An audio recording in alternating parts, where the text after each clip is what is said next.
प्रधानमंत्री मोदी ग्लासगो में भारत का झंडा गाड़कर लौट रहे स्वदेश। थोड़ी देर में दिल्ली पहुंच रहे हैं। पीएम मोदी ने किसके साथ बजाया ढोल? क्लाइमेट चेंज को लेकर पीएम मोदी ने दुनिया के सामने क्या समाधान रखा?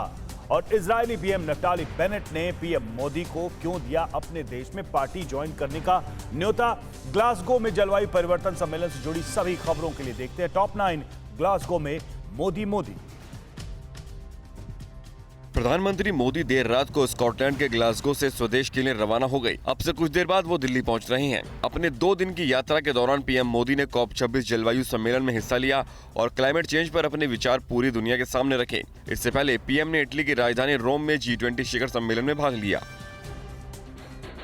स्कॉटलैंड के ग्लासगो में पीएम मोदी भारतीय समुदाय के लोगों के साथ ड्रम बजाते नजर आए। मुलाकात के दौरान भारतीयों का जोश देख पीएम भी खुद को रोक न पाए और ड्रम बजाने लगे।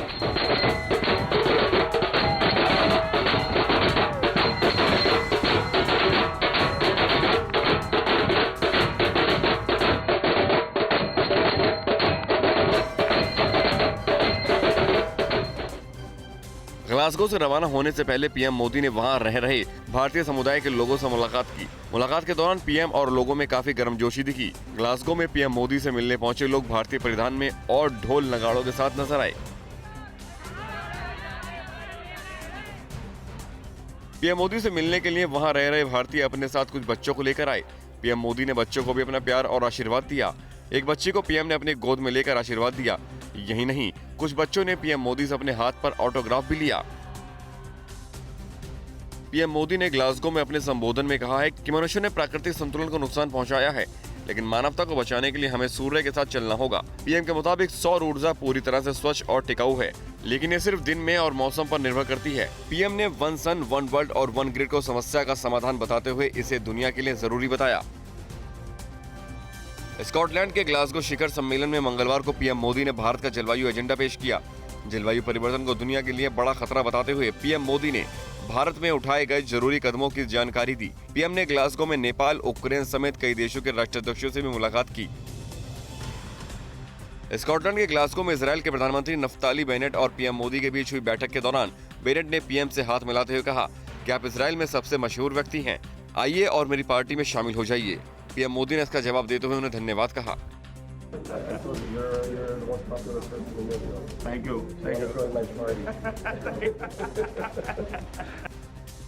भारत के लिए रवाना होने से पहले पीएम मोदी ने ग्लासगो से एक ट्वीट कर कहा है कि हमारे ग्रह के भविष्य के बारे में 2 दिनों की गहन चर्चा के बाद ग्लासगो से प्रस्थान कर रहा हूं। यहां भारत ने न केवल पेरिस प्रतिबद्धताओं को पार किया है, बल्कि अगले 50 सालों के लिए एक महत्वाकांक्षी एजेंडा भी तैयार किया है।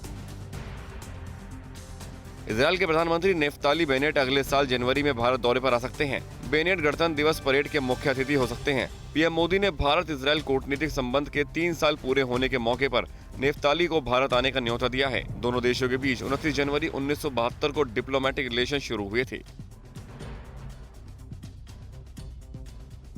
13 राज्यों की 29 विधानसभा सीटों और 30 लोकसभा सीटों के लिए हुए उपचुनाव के नतीजों में किसने मारी बाजी, किसको मिली हार, कहां खिला कमल और कहां कांग्रेस ने किया क्लीन स्वीप?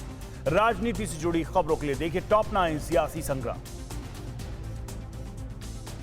हिमाचल प्रदेश के मंडी लोकसभा उपचुनाव में दिवंगत पूर्व मुख्यमंत्री वीरभद्र सिंह की पत्नी प्रतिभा सिंह ने कारगिल युद्ध के हीरो और बीजेपी उम्मीदवार ब्रिगेडियर खुशहाल सिंह ठाकुर को हरा दिया। मध्य प्रदेश की खंडवा लोकसभा सीट पर बीजेपी प्रत्याशी ज्ञानेश्वर पाटिल ने जीत दर्ज की। उधर दादरा और नागर हवेली सीट पर शिवसेना की कलाबेन डेलकर ने कब्जा जमाया। बिहार की दोनों विधानसभा सीटों पर उपचुनाव में जेडीयू ने कब्जा कर लिया है। तारापुर में जेडीयू के राजीव कुमार सिंह ने आरजेडी के अरुण कुमार को करीब 4000 वोटों से हरा दिया, जबकि कुशेश्वर स्थान सीट पर जेडीयू प्रत्याशी 12000 से ज्यादा मतों से जीत गए। बिहार विधानसभा उपचुनाव में कुशेश्वर स्थान और तारापुर में जेडीयू प्रत्याशियों की जीत पर सीएम नीतीश ने ट्वीट किया और कहा कि लोकतंत्र में जनता मालिक है और जनता ने अपना फैसला सुनाया, जनता को बधाई। वहीं आरजेडी नेता तेजस्वी यादव ने कहा कि हम जनादेश का सम्मान करते हैं, दोनों सीटों पर हमने अच्छा मुकाबला किया। पश्चिम बंगाल में सभी 4 सीटों पर टीएमसी प्रत्याशियों ने जीत दर्ज की। मुख्यमंत्री ममता बनर्जी ने जीतने वाले उम्मीदवारों को बधाई देते हुए कहा है कि नतीजे दिखा रहे हैं कि बंगाल हमेशा प्रचार और नफरत की राजनीति पर विकास और एकता का चयन करेगा। खरदा, शांतिपुर, गोसाबा विधानसभा सीटों के लिए 30 अक्टूबर को मतदान हुआ था। कांग्रेस ने हिमाचल प्रदेश की तीनों विधानसभा सीट फतेहपुर, जुब्बल, कोटखाई और अर्की पर भी जीत दर्ज की है। वहीं INLDS के अभय चौटाला ने हरियाणा में एलनाबाद विधानसभा सीट जीत ली है। उधर असम की 5 विधानसभा सीटों में से बीजेपी ने 3 सीटों पर अपनी प्रत्याशी उतारे थे। तीनों ही सीटें उसके ही खाते में आई हैं। राजस्थान में वल्लभनगर और धारीवाड़ विधानसभा सीट जीतने पर सीएम गहलोत ने कहा है कि ये जनता की सुशासन पर मोहर है। उनके मुताबिक राजस्थान के इतिहास में ऐसा पहली बार हुआ है कि सत्ताधारी पार्टी उपचुनाव में लगातार जीत रही है। भविष्य में भी हम जनता का भरोसा बनाए रखने में कामयाब होंगे। कर्नाटक में 2 विधानसभा सीटों के लिए हुए उपचुनाव में बीजेपी ने सिंदगी सीट पर जीत दर्ज कर ली, जबकि हानगल में उसे कांग्रेस के हाथों हार का सामना करना पड़ा। उपचुनाव को मुख्यमंत्री बासवराज बोम्मई के लिए पहली चुनावी परीक्षा के रूप में देखा जा रहा है। पंजाब के पूर्व मुख्यमंत्री अमरिंदर सिंह ने अपनी पार्टी का ऐलान कर दिया है। उन्होंने पार्टी का नाम पंजाब लोक कांग्रेस रखा है। सिंह ने कहा है कि ना तो मैं अभी थका हूं और न ही रिटायर हुआ हूं। पहले ही उन्होंने साफ कर दिया था कि विधानसभा चुनाव में वो अपनी पार्टी के साथ चुनावी मैदान में उतरेंगे। पंजाब के पूर्व मुख्यमंत्री कैप्टन अमरिंदर सिंह ने पार्टी अध्यक्ष सोनिया गांधी को अपना इस्तीफा भेज दिया। कैप्टन ने अपने इस्तीफे में कांग्रेस के नवजोत सिंह सिद्धू को पंजाब कांग्रेस के अध्यक्ष बनाए जाने के फैसले पर चिंता जाहिर की और कहा कि एक दिन कांग्रेस आलाकमान को अपने इस फैसले पर पछताना पड़ेगा। और प्रधानमंत्री मोदी का 5 नवंबर को केदारनाथ धाम का दौरा। आज रामनगरी अयोध्या का कितने दीपों से होगा श्रृंगार, कहां जवानों ने मनाई दिवाली और क्या है दिल्ली की हवा का हाल। देश और राज्यों की खबरों के लिए देखते हैं टॉप 9 देश प्रदेश। प्रधानमंत्री मोदी 5 नवंबर को उत्तराखंड के केदारनाथ धाम का दौरा करेंगे। इस दौरान पीएम केदारनाथ में आदिगुरु शंकराचार्य की समाधि एवं प्रतिमा का लोकार्पण करेंगे। आदिगुरु शंकराचार्य ने भारतवर्ष के 4 कोनों में 4 मठों की स्थापना की थी, जो अभी तक बहुत प्रसिद्ध और पवित्र माने जाते हैं। इसके जरिए उन्होंने हिंदू समाज को एकता के सूत्र में पिरोने का काम भी किया है। यूपी के अयोध्या में आज शाम राम की पौड़ी पर 9 लाख दियों से सरयू का भव्य श्रृंगार होगा। रामलला सहित अयोध्या के 30 बड़े मंदिरों, मठों और कुंड पर भी लगभग 3 लाख से ज्यादा दिए जलाए जाएंगे। साथ ही लेजर लाइट से भव्य रामायण का हेरिटेज शो दिखाया जाएगा। इसके पहले सुबह श्री राम के अयोध्या आगमन की प्रतीकात्मक रूप दर्शाते हुए भव्य शोभा यात्रा निकलेगी। अयोध्या में दीपोत्सव के आयोजन को देखते हुए Guinness book of world record की एक टीम अयोध्या में मौजूद रहेगी। विश्व रिकॉर्ड बनाने के लिए मिट्टी के एक दिए को कम से कम 5 मिनट तक जलाना होगा। दीपोत्सव को लेकर अयोध्या में सुरक्षा के कड़े इंतजाम किए गए हैं। सीएम योगी आदित्यनाथ 2017 से हर दीपावली पर दीपोत्सव का आयोजन कर रहे हैं। भारत पाकिस्तान सीमा पर जवानों ने दिवाली मनाई। जम्मू के आरसपुरा सेक्टर में घर परिवार से दूर जवानों ने धूमधाम से दिवाली मनाई। अंधेरे में रहने वाली हमारी सीमाएं इन जवानों से ही रोशन हैं। इस मौके पर जमकर सांस्कृतिक कार्यक्रम का आयोजन भी किया गया।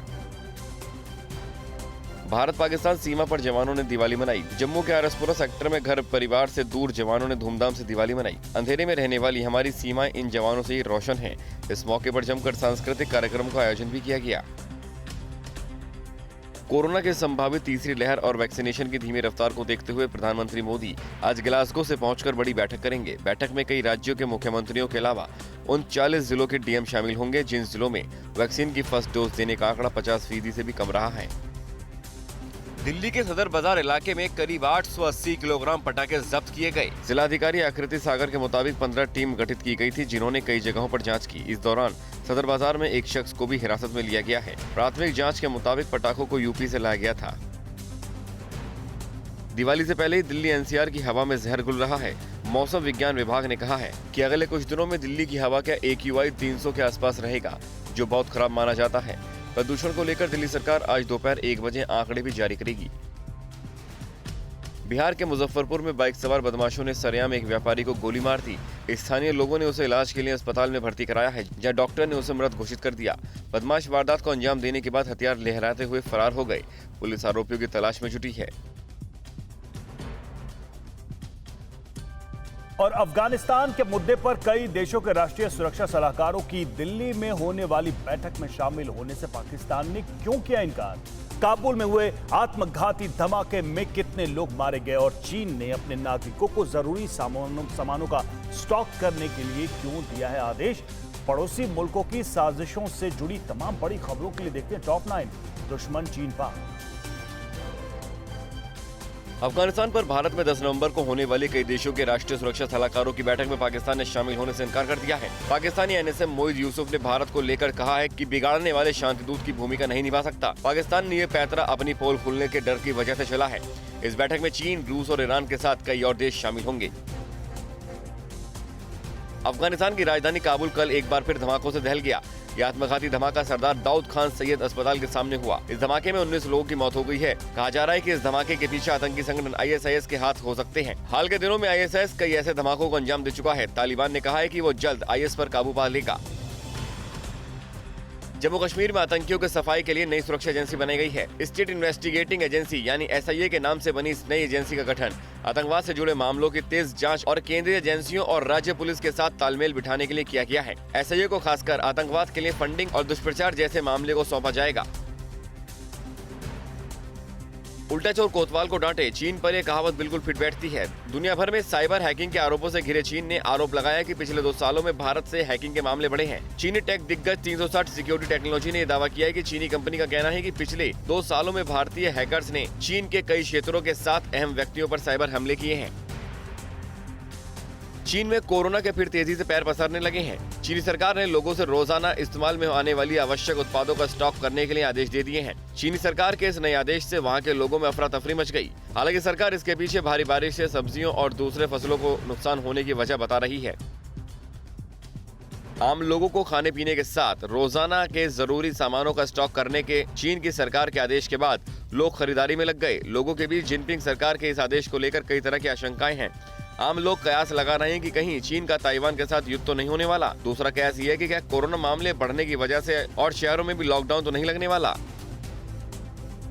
दुनिया भर में कोरोना फैलाने के आरोप में घिरे चीन में एक बार फिर महामारी के मामले बढ़ने से हालात खराब हो रहे हैं।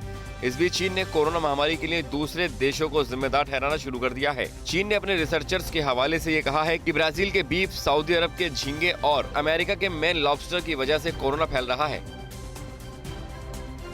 चीन के शिनजियांग प्रांत में पीएलए अपने आक्रामक युद्धाभ्यास के अभियान को अंजाम दे रहा है।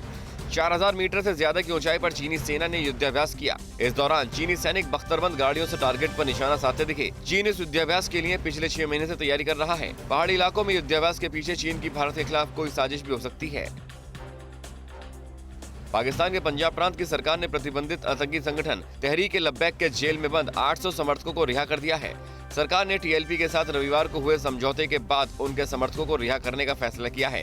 हालांकि अब भी टीएलपी के संस्थापक खादिम रिजवी के बेटे साद हुसैन रिजवी की रिहाई नहीं हुई है। अमेरिकी राष्ट्रपति जो बाइडेन ने इस बात को लेकर कहा कि चीन और रूस ने बहुत बड़ी गलती की है। चीन के साथ युद्ध की आशंका को लेकर जो बाइडेन ने क्या कहा और साउथ चाइना सी में अमेरिका की पनडुब्बी की मौजूदगी को लेकर चीन ने क्यों सवाल उठाया, इन सभी खबरों के लिए देखते हैं टॉप 9 वर्ल्ड बैटलग्राउंड। अमेरिकी राष्ट्रपति जो बाइडेन ने कहा है कि चीन और रूस ने G20 और जलवायु परिवर्तन को लेकर हुए COP26 सम्मेलन में शामिल न होकर बड़ी गलती की है। रूस और चीन ने अहम भूमिका निभाने का मौका गंवा दिया। बाइडेन ने कहा कि हमने दिखाया कि हम मुद्दों पर कैसे बड़े देशों को नेतृत्व करना चाहिए। अमेरिका ने अपनी पहल से बता दिया कि जलवायु परिवर्तन के मुद्दे पर अंतर्राष्ट्रीय प्रयासों में वो मजबूती के साथ खड़े हैं।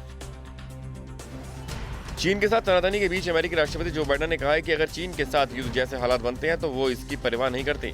अमेरिका बिल्कुल इसको लेकर चिंतित नहीं है। बाइडेन के सत्ता में आने के बाद अमेरिका चीन की घेरेबंदी को लेकर अंतर्राष्ट्रीय स्तर पर क्वाड समेत कई संगठन बना चुका है। चीन और अमेरिका के बीच ताइवान को लेकर भी तनाव काफी बढ़ गया है। साउथ चाइना सी में पिछले महीने गश्त कर रही एक अमेरिकी सबमरीन में धमाके को लेकर चीन ने अमेरिका को घेरा है। चीन ने कहा है कि साउथ चाइना सी में अमेरिकी सबमरीन के में धमाके ने अमेरिकी सेना गतिविधियों को लेकर चिंता बढ़ा दी है। चीन ने कहा कि अमेरिका ये बताने में नाकाम रहा है कि उसके सबमरीन में धमाका कैसे हुआ और वो साउथ चाइना सी में क्या कर रहा था। अमेरिका, ब्रिटेन और ऑस्ट्रेलिया के बीच बने ऑक्स गठबंधन से नाराज फ्रांस के ऑस्ट्रेलिया के साथ तल्खी और बढ़ गई है। फ्रांस के राष्ट्रपति इमैनुएल मैक्रों ने न्यूक्लियर सबमरीन डील को कैंसिल करने को लेकर ऑस्ट्रेलिया के पीएम स्कॉट मॉरिसन पर झूठ बोलने का आरोप लगाया है। हालांकि मॉरिसन ने मैक्रो के आरोपों को खारिज किया है। ऑक्स बनने के बाद ऑस्ट्रेलिया ने फ्रांस के साथ 10 साल पहले हुए न्यूक्लियर सबमरीन डील को रद्द कर दिया था। उत्तर कोरिया के हाल ही में मिसाइल टेस्ट के बीच दक्षिण कोरिया और अमेरिका की सेना ने कोरियाई प्रायद्वीप बड़े स्तर पर संयुक्त हवाई युद्धाभ्यास कर रहे हैं। इस संयुक्त युद्धाभ्यास में करीब 200 फाइटर विमान हिस्सा ले रहे हैं। इस संयुक्त युद्धाभ्यास को गुप्त रखा गया है। इस बीच उत्तर कोरिया ने अमेरिका और दक्षिण कोरिया पर कूटनीति की आड़ में तनाव बढ़ाने का आरोप लगाया है। आतंकी संगठन इस्लामिक स्टेट के खिलाफ ब्लैक सी में चलाए जा रहे अभियान में तुर्की ने IS के 17 संदिग्धों के साथ 10 इराकी नागरिकों को भी हिरासत में लिया है। पकड़े गए इराकी नागरिकों पर IS के लिए काम करने का शक जताया जा रहा है। कुछ दिन पहले ऐसी सूचना मिली थी कि सीरिया और इराक में आतंकी वारदातों को अंजाम देने के बाद IS के आतंकी तुर्की की सीमा में घुस गए थे। ताइवान को अपने देश में प्रतिनिधि दफ्तर खोलने की इजाजत देने वाले लिथुआनिया पर चीन आग बबूला हो गया।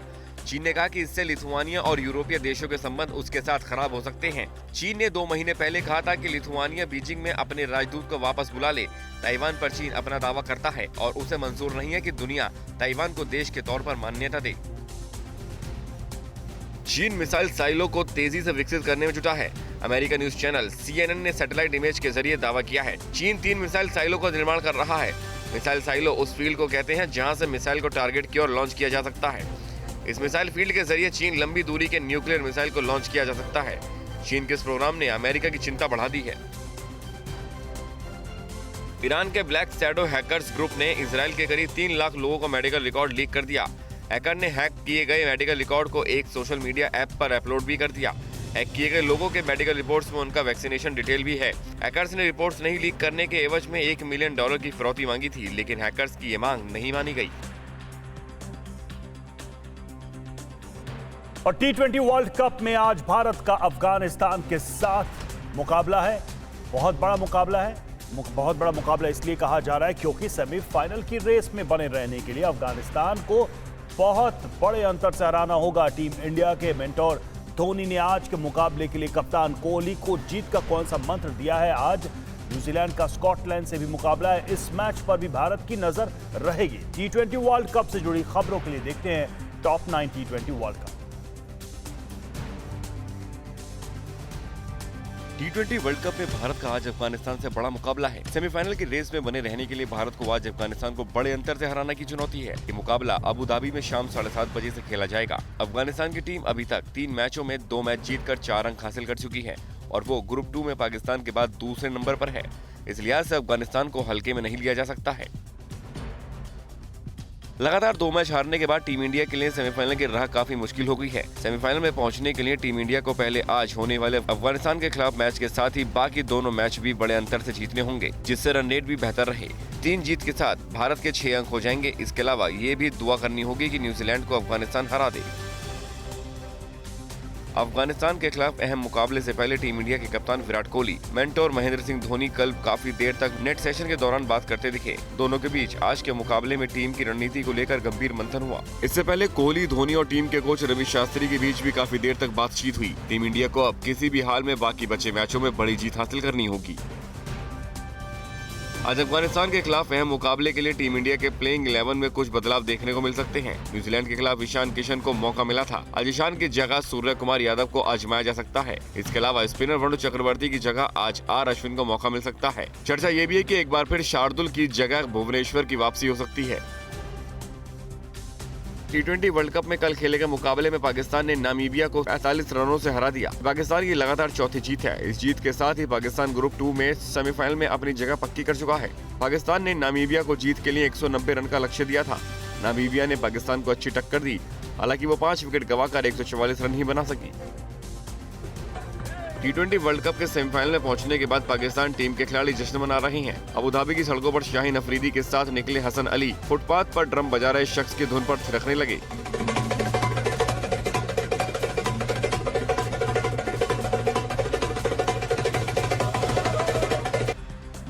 नामीबिया के खिलाफ पाकिस्तान की बल्लेबाजी धमाकेदार रही। कप्तान बाबर आजम और मोहम्मद रिजवान ने पहले विकेट के लिए 113 रन की शानदार साझेदारी की। रिजवान ने 50 गेंदों में 79 रन बनाए। बाबर ने 49 गेंदों में 70 रन की पारी खेली। रिजवान को मैन ऑफ द मैच चुना गया। मोहम्मद हफीज ने भी विस्फोटक पारी खेली। हफीज ने सिर्फ 16 गेंदों में नाबाद 32 रन बनाए। आखिरी ओवर में हफीज ने 4 चौके और 1 छक्का लगाया। T20 वर्ल्ड कप में कल खेले गए पहले मुकाबले में दक्षिण अफ्रीका ने बांग्लादेश को 6 विकेट से हरा दिया। दक्षिण अफ्रीका की ये लगातार तीसरी जीत है। इस जीत के साथ दक्षिण अफ्रीका ग्रुप 1 में सेमीफाइनल की रेस में बना हुआ है। बांग्लादेश की पूरी टीम महज 84 रन पर ही ऑल आउट हो गई। 85 रन के लक्ष्य को दक्षिण अफ्रीका ने 14वें ओवर में 4 विकेट गंवाकर हासिल कर लिया। बांग्लादेश की ये लगातार चौथी हार है। T20 वर्ल्ड कप में ग्रुप 1 से इंग्लैंड और ग्रुप 2 से पाकिस्तान की टीम अपने चारों मैच जीतकर सेमीफाइनल में जगह पक्की कर चुकी है। दोनों ग्रुप में से एक एक टीम को सेमीफाइनल में पहुंचना है। ग्रुप 1 से दक्षिण अफ्रीका और ऑस्ट्रेलिया के बीच टक्कर है, जबकि ग्रुप 2 से न्यूजीलैंड के अलावा अफगानिस्तान और भारत में कोई एक सेमीफाइनल में पहुंच सकता है। न्यूज टॉप 9 रोज सुबह 7 बजे और शाम 7 बजे सिर्फ TV9 भारतवर्ष पर।